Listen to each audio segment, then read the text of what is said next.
Chapter 10મું વર્તુળ એનું પુનરાવર્તન કરશું। વર્તુળની પહેલા તો આપણે પ્રાથમિક માહિતી જોઈ લઈએ। વર્તુળના કેન્દ્રને મેં અહીંયા O વડે દર્શાવ્યું છે। આ બધો વર્તુળના બિંદુઓનો ભાગ છે।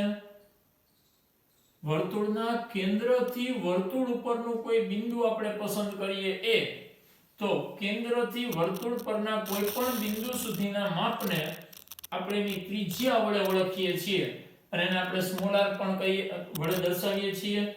વર્તુળનો સંકેત આ રીતે હોય, ટપકું, એની ઉપર ગોળ રાઉન્ડ, પછી કૌંસની અંદર પેલા મેં O લખ્યો છે એટલે કે એ બતાવે છે વર્તુળનું કેન્દ્ર, પછી મેં r લખ્યો છે એ બતાવે છે વર્તુળની ત્રિજ્યા। જો આપણે કોઈ વર્તુળ લઈએ એનું કેન્દ્ર P હોય, ત્રિજ્યા 5 સેન્ટીમીટર હોય તો એને સંકેતમાં આમ લખાય P અલ્પવિરામ 5 સેન્ટીમીટર। આનો મતલબ થાય P કેન્દ્રવાળું 5 સેમી ત્રિજ્યા હોય એવું વર્તુળ સંકેતમાં આ રીતે એને લખી શકાય। પછી ત્રિજ્યા કેન્દ્રથી વર્તુળના બિંદુ સુધીનું માપ, પછી જીવા વર્તુળ ઉપરના કોઈ પણ બે બિંદુ પસંદ કરીએ એને જોડતો રેખાખંડ, તો આને આપણે કહેશું વર્તુળની જીવા। વર્તુળની અંદર અસંખ્ય જીવાઓ દોરી શકીએ આપણે, પણ આ બધાયમાં મોટામાં મોટી જીવા કોણ થાય? જે જીવા વર્તુળના કેન્દ્રમાંથી પસાર થાય એ વર્તુળની મોટામાં મોટી જીવા હોય અને વર્તુળની મોટામાં મોટી જીવાને વર્તુળનો વ્યાસ કહે છે। વ્યાસને આપણે સ્મોલ d વડે દર્શાવીએ છીએ। વ્યાસ બે ત્રિજ્યાઓનો સરવાળો કરી દો એટલે મળે કે ના મળે? અથવા તો એમ કહી શકાય કે વ્યાસ બરાબર બે ત્રિજ્યા થાય તો આપણે d બરાબર લખી શકીએ 2r। બીજું વર્તુળનું ક્ષેત્રફળ πr², વર્તુળનો પરિઘ એટલે ફરતી બાજુની લંબાઈ 2πr। આ બધી વસ્તુઓ આપણે જાણીએ છીએ, બધી પ્રાથમિક વસ્તુઓ છે જે આપણે આગળના ધોરણની અંદર પણ ભણી ગયા છીએ। આ ચેપ્ટરની અંદર આપણા માટે નવું છે એ છે વર્તુળનો સ્પર્શક। વર્તુળનો સ્પર્શક, આના વિશેની આપણે બધી માહિતી ચેપ્ટરની અંદર મેળવી છે, જોઈએ છતાંય ટૂંકમાં આપણે એની ચર્ચાઓ કરી લઈએ। વર્તુળનો સ્પર્શક કોને કહેવાય? તો કોઈ પણ વર્તુળને એક બિંદુમાં છેદતી રેખા અથવા તો વર્તુળને ટચ કરીને નીકળી જતી હોય એવી લાઈન, રેખા L કહી દઈએ, વર્તુળનું કેન્દ્ર O, તો આ થશે વર્તુળનો સ્પર્શક। ઇંગ્લિશમાં કહેવાય એને ટેન્જેન્ટ। વર્તુળને એક બિંદુમાં ચટ કરીને નીકળી જતી હોય એવી લાઈન એટલે વર્તુળનો સ્પર્શક। સ્પર્શક અને વર્તુળ એક બિંદુમાં ભેગા થઈ છે, બિંદુને હું નામ આપી દઉં A, તો આ બિંદુને કહેવાય વર્તુળના સ્પર્શકનું સ્પર્શ બિંદુ। સ્પર્શક, સ્પર્શ બિંદુ। વર્તુળ અને સ્પર્શક જે બિંદુમાં ભેગા થાય અથવા તો છેદે અથવા તો સ્પર્શીને સ્પર્શતા હોય એવા બિંદુને એનું સ્પર્શ બિંદુ કહેવાય। હવે વાત આવે વર્તુળને કેટલા સ્પર્શક દોરી શકાય, તો વર્તુળ ઉપર બિંદુ કેટલા હોય? અસંખ્ય। તો પ્રત્યેક બિંદુ આગળ આપણે પ્રત્યેક બિંદુ આગળ આપણે વર્તુળને એક સ્પર્શકો દોરી શકીએ। તો આવા કેટલા સ્પર્શકો મળી શકે? અસંખ્ય। તો આપણે એમ કહી શકીએ કે વર્તુળને અસંખ્ય સ્પર્શક હોય। પણ જો આપણે એમ કીધું હોય કે વર્તુળ પરના કોઈ એક બિંદુમાંથી કેટલા સ્પર્શક દોરી શકાય, તો એક જ, પણ વર્તુળમાંથી કેટલા સ્પર્શક મળે? અસંખ્ય। વર્તુળને બે બિંદુમાં છેદતી રેખા, એક બિંદુ બે બિંદુ, આ એક બિંદુમાં છેદતી રેખા હતી, આ બે બિંદુમાં છેદતી રેખા દોરી, બે બિંદુમાં છેદતી હોય એવી રેખાને વર્તુળની છેદિકા કહેવાય। વર્તુળની છેદિકા ક્યાં હોય? વર્તુળને બે બિંદુમાં છેદીને નીકળતી હોય। હવે કોઈ એમ કે મારે એવી રેખા દોરવી છે જે વર્તુળને ત્રણ બિંદુમાં છેદે, તો આપણે આમ કરીને નીકળી શકીએ, આમ કરીને નીકળી શકીએ, તો આને રેખા ન કહેવાય, રેખા સીધી જ હોય। તો રેખા વધુમાં વધુ બે બિંદુમાં છેદે, એક બિંદુમાં છેદે, 12 હોય તો એકેય બિંદુમાં ના છેદે, તો આવી ત્રણ જ શક્યતાઓ હોય. તો બે બિંદુમાં છેદે ઈ છેદિકા, એક બિંદુમાં છેદે ઈ સ્પર્શક, અને આપણે કંઈ કહેશું નહીં. તો સ્પર્શકની સંખ્યાની વાત થઈ ગઈ, છેદિકાની વાત થઈ ગઈ. હવે સ્પર્શક અને ત્રિજ્યા વચ્ચે સંબંધ કેવો હોય? આપણે કોઈ વર્તુળ લઈએ, વર્તુળનો એક સ્પર્શક દોરીએ, નામ આપીએ L, કેન્દ્ર O, અને અહીંયા સ્પર્શ બિંદુ હોય. સ્પર્શ બિંદુ આગળ જ આપણે ત્રિજ્યા દોરીએ તો ત્રિજ્યા અને સ્પર્શક એકબીજાને લંબ હોય. આપણને 10.1 પ્રમેય આપેલો છે, એની અંદર એવું કીધું છે કે વર્તુળના સ્પર્શકના સ્પર્શ બિંદુ આગળ દોરેલી ત્રિજ્યા સ્પર્શકને લંબ હોય. તો એને આપણે સાબિતી પણ આપેલી છે. તો આ બે એકબીજાને લંબ હોય. આનો ઉપયોગ કરીને આપણે બીજા પરિણામો ઘણા બધા મેળવી શકીએ, પણ આપણે ધ્યાન રાખવાનું છે કે ત્રિજ્યા સ્પર્શક સ્પર્શ બિંદુ આગળની ત્રિજ્યાની વાત કરીએ છીએ, આ બે હંમેશા એકબીજાને લંબ જ હોય. પણ જો આપણે વ્યાસ દોરીએ અને વ્યાસના અંત્ય બિંદુ આગળ સ્પર્શકો દોરીએ, તો એક સ્પર્શક અહીં દોર્યો, એને નામ આપીએ M, એક સ્પર્શક આપણે અહીં લીધો છે, AB વ્યાસ છે. તો જો અહીંયા લંબ છે, અહીં લંબ હોય કે ના હોય? ત્રિજ્યા અને સ્પર્શક તો લંબ જ હોય. તો વ્યાસના અંત્ય બિંદુએ દોરેલા સ્પર્શકો એકબીજાને સમાંતર હોય. જો અહીં લંબ છે, અહીં લંબ છે, આ સીધી લાઈન જ હતી, તો આ બે રેખાખંડ કેવા થઈ જશે? રેખા કેવી થઈ જશે? સમાંતર. તો આપણે યાદ રાખશું, વર્તુળને બે સમાંતર સ્પર્શકો હોય તો એમાંથી દોરેલો વ્યાસ હંમેશા આ બે વ્યાસના અંત્ય બિંદુએ દોરેલી ત્રિજ્યા વ્યાસના અંત્ય બિંદુએ દોરેલા સ્પર્શકો હંમેશા સમાંતર હોય, અથવા તો જો બે સ્પર્શકો સમાંતર હોય તો વર્તુળના આ સ્પર્શ બિંદુને જોડતો રેખાખંડ દોરીએ એ વ્યાસ જ હોય, તો જ આ બે સમાંતર હોય, બાકી સમાંતર હોય નહીં.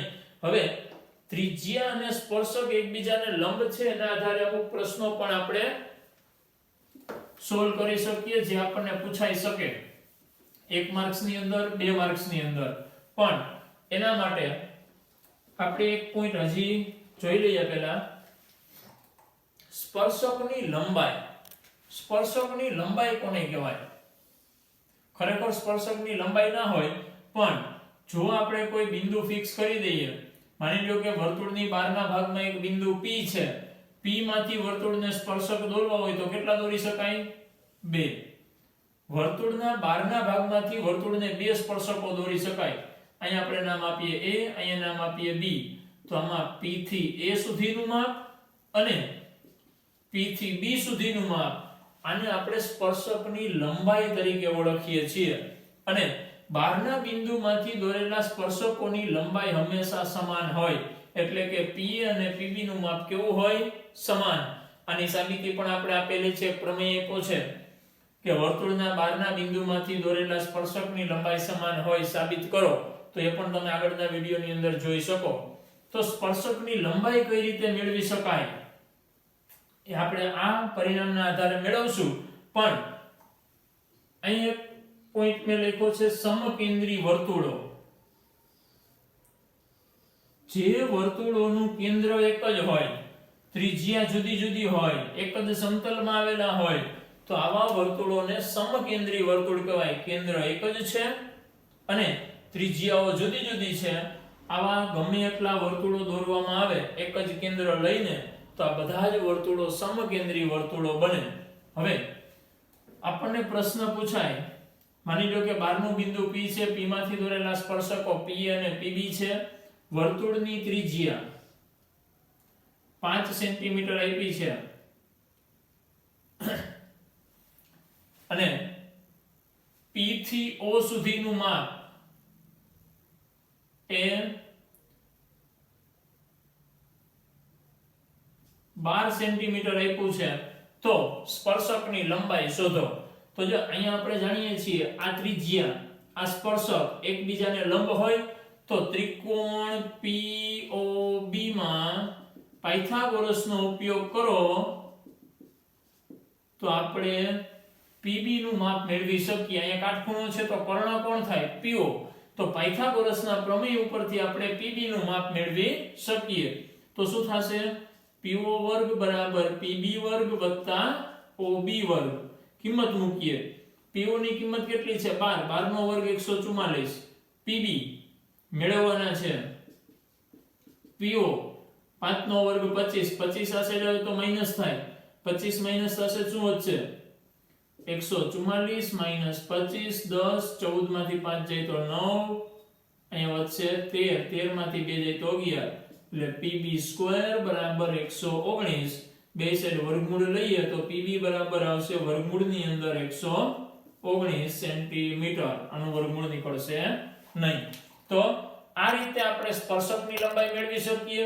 આ બે માપ આપ્યા હોત તો ત્રિજ્યા મેળવી શકીએ. તો આ રીતે આપણે આ પરિણામનો ઉપયોગ કરી શકીએ. હવે સમકેન્દ્રી વર્તુળોની અંદર પણ આપણને આ પ્રકારના પ્રશ્નો પૂછાઈ શકે. હવે એના માટે આપણને એમ કે બે સમકેન્દ્રી વર્તુળો આપેલા છે જેની ત્રિજ્યાઓ 3 સેમી અને 5 સેમી હોય. આપણે બે સમકેન્દ્રી વર્તુળો દોરીએ.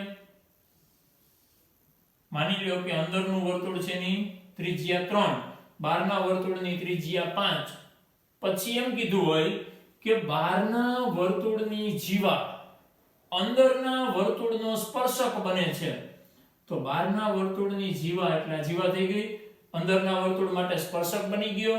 અને આપણે નામ આપીએ AB.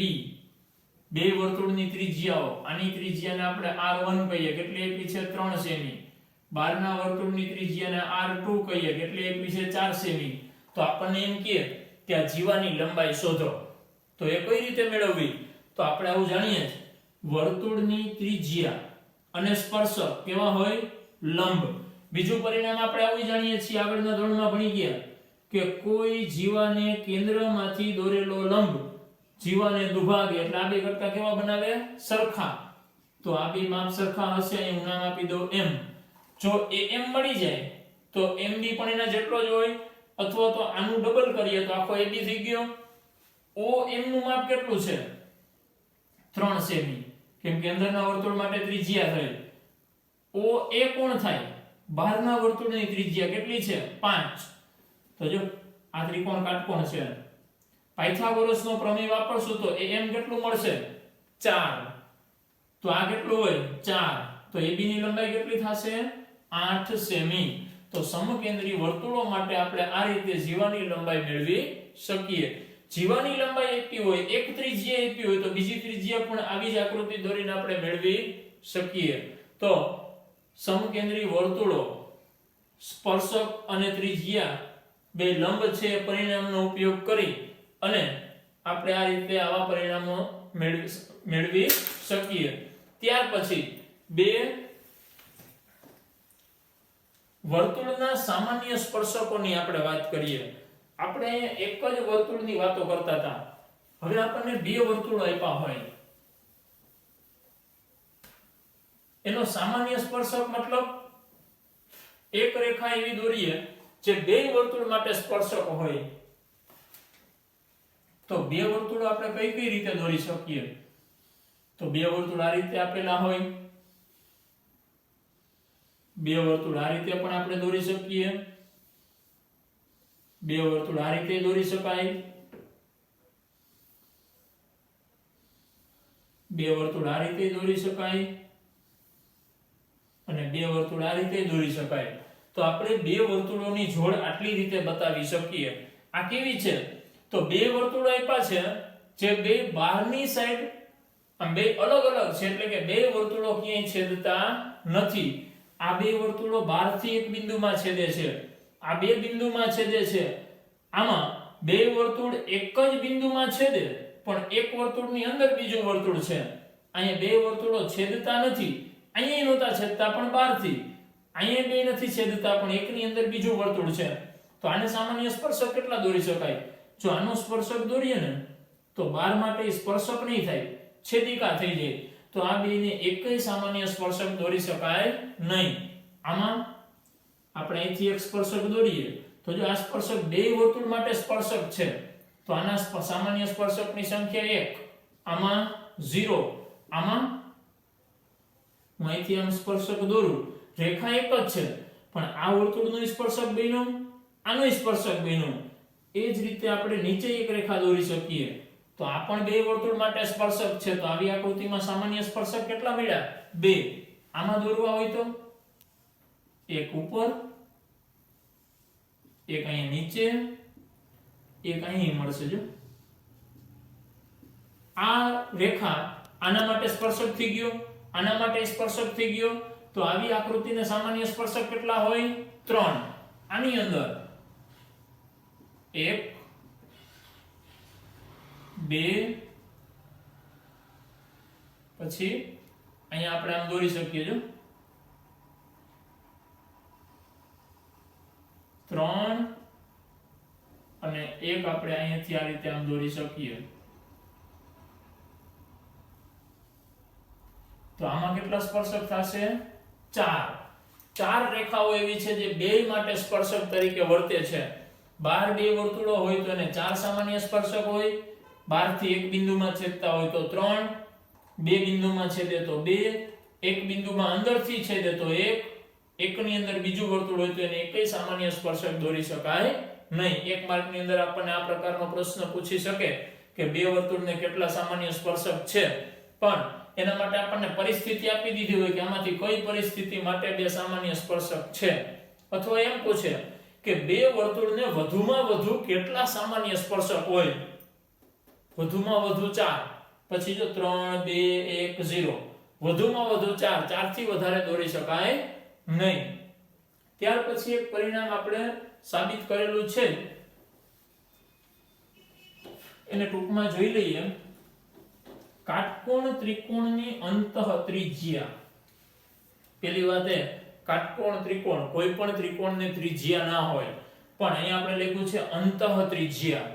તો એનો મતલબ એવો, કોઈ વર્તુળ હોય, વર્તુળની ઉપર એક ત્રિકોણ હોય, એવો ત્રિકોણ જે ત્રણેય બાજુઓને સ્પર્શતો હોય, એવું વર્તુળ જે આ ત્રણેય બાજુઓ સ્પર્શક તરીકે હોય, એટલે કે ત્રિકોણની અંદર વર્તુળ હોય તો આને અંતઃ વર્તુળ કહેવાય. બહાર વર્તુળ દોરીએ તો એને પરિવૃત અથવા તો બહિર્વર્તુળ કહી શકાય. હવે આ વર્તુળ ત્રણેય બાજુઓને સ્પર્શે છે તો આ વર્તુળનું કેન્દ્ર એને કહેવાય અંતઃ કેન્દ્ર. ત્રિકોણ માટે, વર્તુળ માટે તો કેન્દ્ર જ છે, પણ ત્રિકોણ માટે અંતઃ કેન્દ્ર. અને આ વર્તુળની ત્રિજ્યા,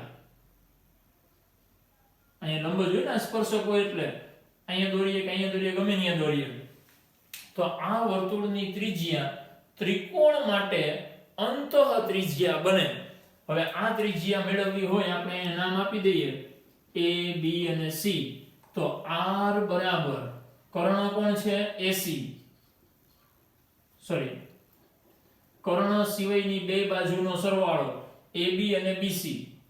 તો AB + BC માઈનસ કર્ણની લંબાઈ -AC છેદમાં 2. આ સૂત્રની મદદથી આપણે અંતઃ ત્રિજ્યા મેળવી શકીએ. હવે જો આપણને એમ કહે કે એક ત્રિકોણની બાજુની લંબાઈ 3, 4 અને 5 છે તો એની અંતઃ ત્રિજ્યા શોધો. તો જો આમાં કાટકોણ ત્રિકોણના જ છે, અથવા તો આપણને આપી દીધું હોય કે કાટકોણ ત્રિકોણ છે, તો આની અંતઃ ત્રિજ્યા મેળવવી હોય તો આની અંદર કિંમત મૂકવાની. R બરાબર કર્ણ સિવાયની બાજુનો સરવાળો 3 + 4, મોટી બાજુ માઈનસ કરવાની, છેદમાં 2. 4 ને 3 7, 7 માંથી 5 જાય તો 2, 2 ભાગ્યા 2 એટલે 1. તો અંતઃ ત્રિજ્યા કેટલી આવશે? 1. તો આ રીતે આપણે કોઈ પણ કાટકોણ ત્રિકોણ માટે અંતઃ ત્રિજ્યા મેળવી શકીએ. તો વર્તુળ ચેપ્ટરની અંદર આપણને માત્ર આટલી માહિતી આપેલી છે. તો આના આધારે આપણને 1 માર્ક્સના 2 માર્ક્સના એવા પ્રશ્નો પૂછાઈ શકે.